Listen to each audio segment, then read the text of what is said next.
Welcome to the video, and before starting this video I would like to tell you that if you're having any kind of confusion on any topics or you want any handwritten notes, so mention it in the comment section below so that I can upload that video here on YouTube. So our today's topic is sterilization. So what is sterilization? So let's come to a point that what does sterile first mean? So sterile means to completely clean something and make it free from bacteria. As we know that the environment currently, in whatever situation you are sitting, there are a lot of microorganisms in the environment. Even in the air that you're breathing or you're doing any specific work, it obviously contains a lot of microorganisms. So what happened when in lab we perform certain kind of experiments, it is needed that whatever equipment we are using, it should be free from bacteria. It is really important. Then just like that, from sterile comes the word sterilization. Sterilization is the killing of all microorganisms in a material or on the surface of an object. Okay, we can also say that it is action of eliminating microorganisms from a medium. Now what does it do? It destroys all microorganisms on the surface or an article or in a fluid to prevent diseases transmission. Now what happens that if you do not sterile it, contamination will occur. Like other microbes can attack the media whatever you are using, and so you are not going to get a perfect result. Okay, there might be get some contaminations. So sterilization is important, and this is the meaning of sterilization.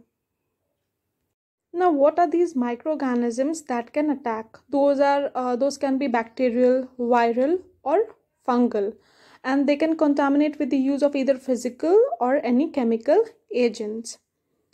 Now since we are reading sterilization, let's also discuss about a disinfectant. Now what is a disinfectant? A disinfectant is a chemical substance that kills microorganisms or inanimate on an inanimate object, such as exam table and surgical instruments. Now skin can never be completely sterile. Okay, never, because we come in touch with a lot of things. So it can never be sterile. Sterilization in the microbiological laboratory denotes sterilization process implemented in preparation of culture media.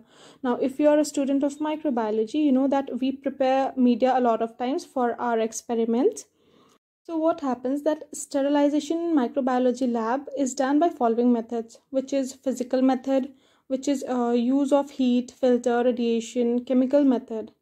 And this chemical method is done by the use of chemical heat sterilization, a dry heat sterilization. Okay, now these are things that we are going to discuss in a further video. Okay, so the first type is dry heat sterilization. Here what happens, first comes the inoculation loop or needle that we use.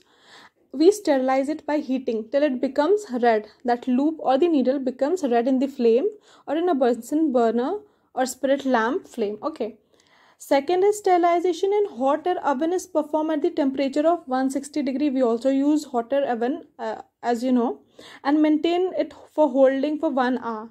Okay, there is certain temperature that we have to wait and also maintain. Spores are killed at this temperature, and this is the most common method of sterilization of glassware, swab sticks, pestle and mortar, mineral oil, etc. Now these things that I'm talking about, what we do, that these are the most common methods, and you can say that easiest way that you make your things sterile. Dry heat sterilization causes protein denaturation. Keep in mind, this is important point.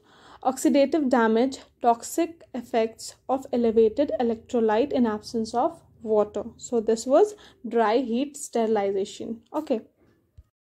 Second one which we are going to discuss is about wet heat or moist heat sterilization. What happens here is that moist heat sterilization is accomplished by different things I'll be discussing. The first one is boiling, which is at 100 degrees Celsius for 30 minutes, is done in a water bath. Syringe, rubber, goods and surgical instruments may be sterilized by this method. Almost all bacteria and certain spores are killed in this method. Okay, this is very simple thing to keep in your mind. Second comes the steaming. Steaming at 100 degree for 20 to 30 minutes and under normal atmospheric pressure are more effective than dry heat at the same temperature because bacteria are more common susceptible to moist heat. Steam has more penetrating power and sterilizing power as more heat is given up during condensation. So suitable for sterilizing media, which this is obviously suitable for sterilizing media, which may be damaged at a temperature higher than 100 degrees Celsius.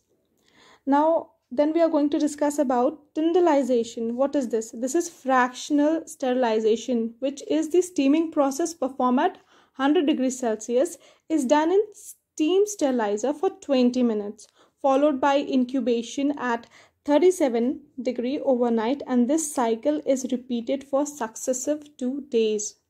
Okay, then what happens that spores, if any, germinate to vegetative bacteria during incubation and are destroyed during steaming on second and third day. Heat labile media containing sugar, media, gelatin can be sterilized using in this method.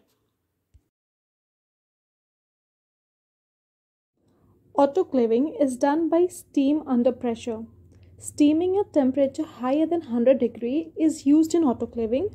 This is achieved by employing a higher pressure. The autoclave is closed and made airtight for the pressure developed and at 15 lbs per square inch pressure. So at 121 degree the temperature will be when it will be reached, and then this temperature is given as sterilizing holding time for further 15 minutes. Now this is a process that I am actually explaining you.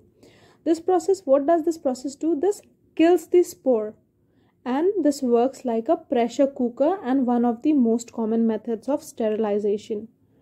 Now next is pasteurization. This is another one method of moist heat sterilization which works below 100 degrees Celsius. Okay. Now what happened here that this process is used in heating of milk and other liquid food. The product is held at temperature and for a period of time to kill the pathogenic bacteria that may be present in the product. This process does not destroy complete organism including spores. All these moist heat sterilization causes denaturation and coagulation of protein, breakage of DNA strands and loss of functional integrity of cell membrane. Talk about this filtration. This method of sterilization is used for media, particularly heat labile in nature. Example, sera and media containing protein or labile metabolites. This is the example. If the study warrants bacteria-free filtrate, it can be obtained through 0.45 micron size filter membrane, and if the study requires viral particle-free solution, then 0.22 micron sized filter membranes are used here. In earlier days, absorptive filters of asbestos or diatomaceous earth were replaced by unglazed prochlane or stained glass are used here. Now nowadays what happens that these are replaced by a nitrocellulose membrane filter of the graded porosity and etc. Now ultraviolet radiations. What happened here that at a wavelength between 330 nanometer and 400 nanometer causes sterilizing effect. Now this method is used in surface sterilization of laminar airflow, biosafety cabinet, and in certain cases in lab.